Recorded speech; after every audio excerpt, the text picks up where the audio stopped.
ni vi bằng mình vậy buồn sáng khắp những hàng lành ta nít này có mấy càng đúng lần thứ về cái buồn sáng đi ra đã đấy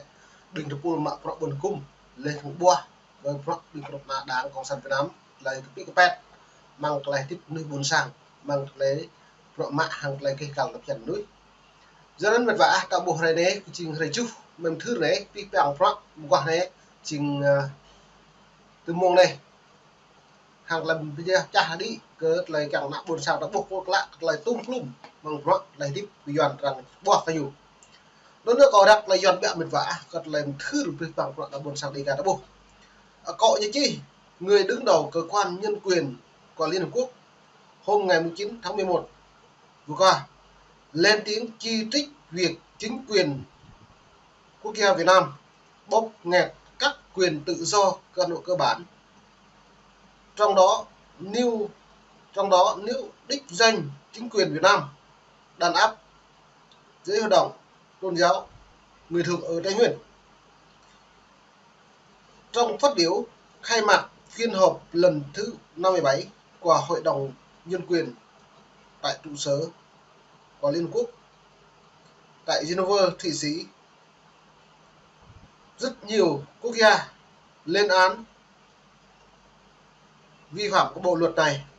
thường xuyên ở tại Việt Nam. Doนั้นlại nên đã bổ sung kết lệ vi phạm rằng lăng còn làm chặt cái nhũ gọc rèn đóng cật lại những tự chọn lên bộ mộ cật lại tiếp hoặc là cái cảm phiền để đáo lên lại phiền đóng lên tương như thế này nhưng quyền tự do như vậy rất quan trọng cho các cuộc tranh luận mang tính chất cân đối nhắc nhớ với điều kiện nhân quyền ở Việt Nam hiện chưa có công bằng bất cứ người Thượng hoặc người Kinh Tây Bắc do đó nó lưu như lệ bây giờ xàm nuôi để gà đã ô vật nuôi doan như mức gọi là trục bị pẹt lúc này như lệ như bật hầu đàn áp miền trừ hoặc là bất cứ ai nên đấy nhưng bây giờ càng chế có như tự dọn vất doan như cô tự dọn không lấy đứng như vậy đứng cái lấy nhân quyền đấy gọi là ta bài phát biểu của ông Tixer được Liên Hợp Quốc chỉ biết những tương thuật trực tiếp và văn bản của Hội đồng Bảo an Liên Hợp Quốc đề ra cho Việt Nam. Ông dẫn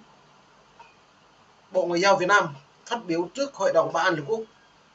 tự do quyền con người ở Việt Nam đã bình đẳng. Doนั้นlại Bộ Ngoại giao còn lại phải nhắc nhiều đoạn về như lại tự do quyền con người bình đẳng này. Vừa được đặt lại bình đẳng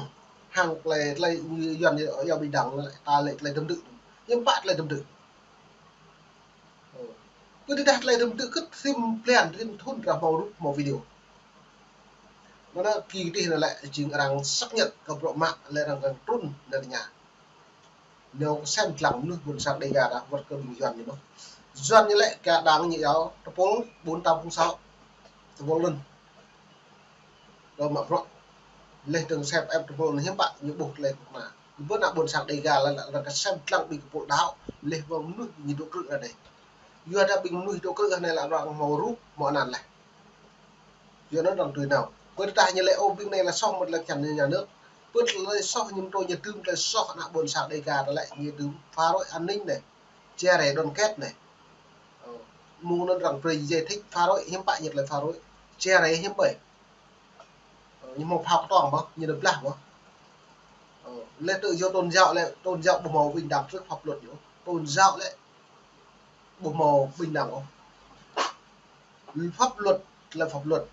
tôn giáo là tôn giáo tôi như mạng là tôn giáo càng bình đẳng pi bằng càng trầm tự hàng là pháp luật đồng nhiên lúc nào pre cá nhở nên được về đạo theo lúc nào cũng pre như dẹp là đạo được số cho nên mà nãy chào các mà ta này là lú ta bộ lại các bạn mang lại cái yên hay mang lại tiếp vi bằng rõ lớn như chỉ này nhân quyền bao gồm bảo vệ quyền tự do ngôn luận và quyền riêng tư phải được đặt lên hàng đầu và trung tâm trong nỗ lực quản lý công nghệ thuật đồng thời giúp đảm bảo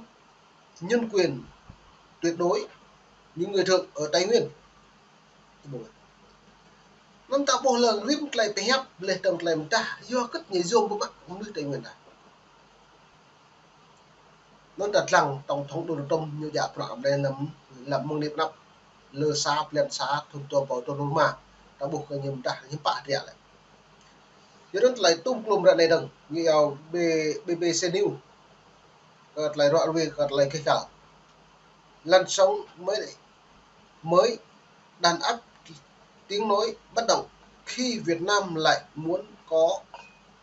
kế hội đồng nhân quyền Liên Hợp Quốc lại ta lại nhiều kèng ta hàng lại nhiều tụ tự chọn xong với nhiều kèng trong mò mất kề bạn đi hội đồng đi nhưng bạn lại càng tụ ở đó đang thương một kề nhiều là một thương nhiều nên lại này đã có sự gia tăng đàn áp những người chỉ trích Đảng Cộng sản Việt Nam giữa lúc chính phủ nước này vận động để ngăn chặn những người đấu tranh.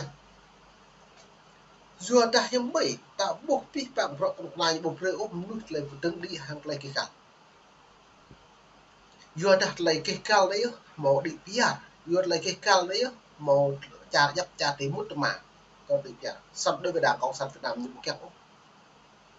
Nhiều mình lệ nhiều can hay nó nhiều người đọc buộc lấy sâu sạch với nhiều.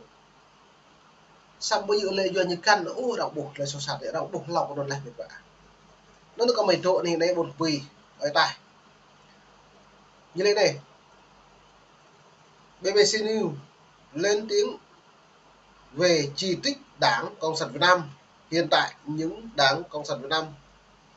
đưa câu hỏi bất cứ người Việt Nam nào đã thực thi quyền ở Việt Nam. Cái bộ ấy, thông tin bậm như vậy. Rồi ta lại thông tin thì nhiều là báo chí thì nhiều là dạ đạo báo chí của Đảng, báo chí của người dân ủng hộ, báo chí của Đảng là nhiệm vụ đi chứ. Lên như phỏng vấn nào buồn sàng hiếm bại thì mà làm ác như thế dập lùi làm việc. Bữa ta nào buồn sàng ta phố lễ vật dần thì phố lỗ thì mà này bùm ác cái như vậy. Mang nôn như nhẹ sát tập này nhà tôi tê tập này nhẹ ráo tập năng lung ta mang lại đi gặp được mồm như bố. Còn đâu bị ông tại đây chẳng ráo nhiều lại cho lọ cho gì. Dù nó nuôi Việt Nam hôm nay lại ca bữa lễ này chỉ về là doan như càng moro như càng đau tay như không được vẹn đoạn mình như thầu đau tay từ đây những thầu vẹn đoạn úc như đau tay vẽ đình cái nào như gì được chưa cứ cái nào thì thao bố này chỉnh doan là bình người bữa ca bữa lễ riêng là điện thoại hẹp mà ca ở một trung tục điện động lau nhiệt hầu này như giám sát thông tin quyền riêng tư là buồn sạc này 24 tên buồn tầm nhé nhiều play lại cờ mông Trung Quốc chip của Trung Quốc riêng đặc biệt người dân Việt Nam này hiện tại này vô bơi nghi ngờ tầm nhận định vị nhiệt chát bằng là hẹp và đa hình bơi nhiệt hầu nó đi cái như nó mạng mùn tầm nhé nó đâm nuôi buồn sang đầy gà đó là các bố là lại bùi doan này lại nhiều người bị doan nhiều người u doan nhiều mạng cuộc sao đấy chứ nhiều lời mẹ bọc lên như thăm dò dưới nó nằm lại là cái nhà là có mấy hiếu cất lại bọn đấy suy lại nhiều đồ về rồi nhiều đồ nào rừng lặng bây giờ nhiều về là nhiều hụi mãi đừng nuôi những cái lại những lệ lệ đâu đừng nuôi đội Campuchia này đội Thái lên những lệ như kẻ đồ về ai đặc biệt nó đưa nhiều về nó là bây giờ nhiều về càng và tiếp nhiều về em nick như càng ra tiện càng gì bù bê là thâu của đội nhiều ngạo chứ giờ nhiệt một sao nóจะบอกเลยลิ้งเรากับเลยติ๊บติ๊บปังปะnày là buồn sang ta này lại lệ cái bộ nó tới y cách này Ivone này Ipomonja này cái bộ lại cụm đó này tôi có bộ cái hẹp và lại bị ghi càng mạng buồn sang càng đi đủ cái bọ ta đặt lại sâu sạch dần khi không được vẽ các cái thầu nhá như là mỗi dòng à độ nó mới độ vào đây các là thầu pre nó mới thông tin nó bây giờ càng trong mạng đặt lộ đặt thầu ta nó thông tin này dắt nửa màu xanh đó chứ lên trong đi bây định vị một mày mọc này thầu một tâm năng hay này bên công này dự binh công an tâm mà về cung cấp thông tin của mấy buổi vừa kết lại như thâu đáng ấy như này là bộ một tồn tại vậy nên là cần phải đọc vừa đi đọc một sáng nó chỉ là nhiều phí chứ là dịch lệ thầm quy mô này vả một nít còn lại là lệ này đi bị bang để xem lăng một đêm năm lên tàu đã buộc mà ai để vô một đêm năm đã kèm trun xem lăng tập loại như thực thi lên đâu hoặc lại thì cả một ni buôn sang khắp yên